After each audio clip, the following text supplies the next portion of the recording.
kaka-champion na ng Oklahoma City Thunder pero mukhang mas magiging mas malakas pa sila at nabuo nga itong dynasty dahil na nga sa klaseng trade na ito at Bronny James Jr. mukhang nag-i-improve itong kanyang ikalawang taon sa Summer League. Alam na nga natin lahat na hindi pa hinug itong si Bronny James Jr. pagdating nga dito sa NBA. Nung kanyang rookie season, nag-average lamang siya ng 2.3 points, 0.7 rebounds at ang masama, wala pa itong naitatala ng assist kada laro. Kung tutuusin na bilang rookie, ay masama talaga ito na bilang performance niya. Kaya naman tuloy, puro batikos ang inaabot na itong si Bronny James Jr. pagdating nga dito sa mga NBA fans. Lalong-lalo nga, tinira nga ito ni Stephen A. Smith, hindi ba, na ikinagalit ng kanyang ama na si LeBron James. Kaya naman, hindi naman natin sila dito masisisi kung ano nga ang kanilang gustong mga sabihin. Pero ngayon, mukhang maganda na ang kanyang nilalaro ni Bronny James Jr. Napakalayo na ito kanyang magandang performance ngayon kumpara yung kanyang unang taon sa Summer League at nag-average siya ngayon ng 14.3 points, 3 point assists at 2.8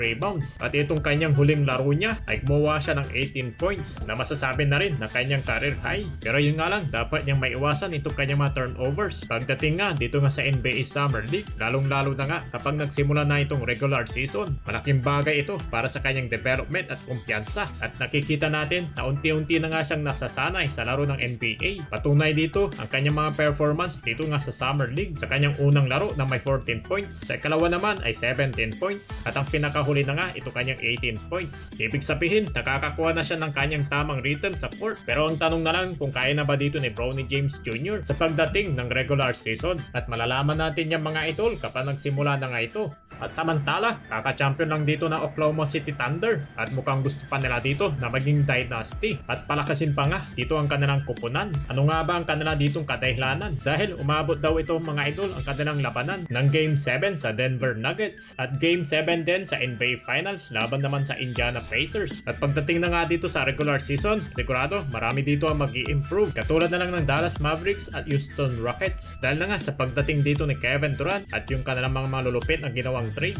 At ang balita na nga parang nga dito sa Oklahoma City Thunder, pwede nila ditong gawin sa paparating na season para lalo pa nga sila ditong lumakas at baka magkasunod-sunod pa sila ng kampyonato. At yan ay i-trade daw itong si Chet Holmgren at ilan ka na lang mga picks kapalit nga itong si Giannis Antetokounmpo. At sigurado mahirap tanggihan ng Milwaukee Bucks yan. Okay naman yung fit ni Chet Holmgren dito nga sa Oklahoma City Thunder, pero kung tinabi mo nga ito sa isang klaseng di kalibre na itong si Giannis Antetokounmpo, tiyak malaki ang kanilang ma-improve ng OKC. Kung si Giannis ang maglalaro, kapalit na nga dito ni Chet Holmgren. 31 pa lang itong si Giannis at goods na goods pa nga ito para sa ilang mga pagpasok sa NBA playoffs. Pero kung titignan natin, malaking risk rin ito pero malaki rin ang potential ng reward ng OKC Thunder. At sa mga dami ng picks na kanilang hawak ay hindi nga sila mauubusan na pwede lang ipapalit para makuha lang itong si Giannis.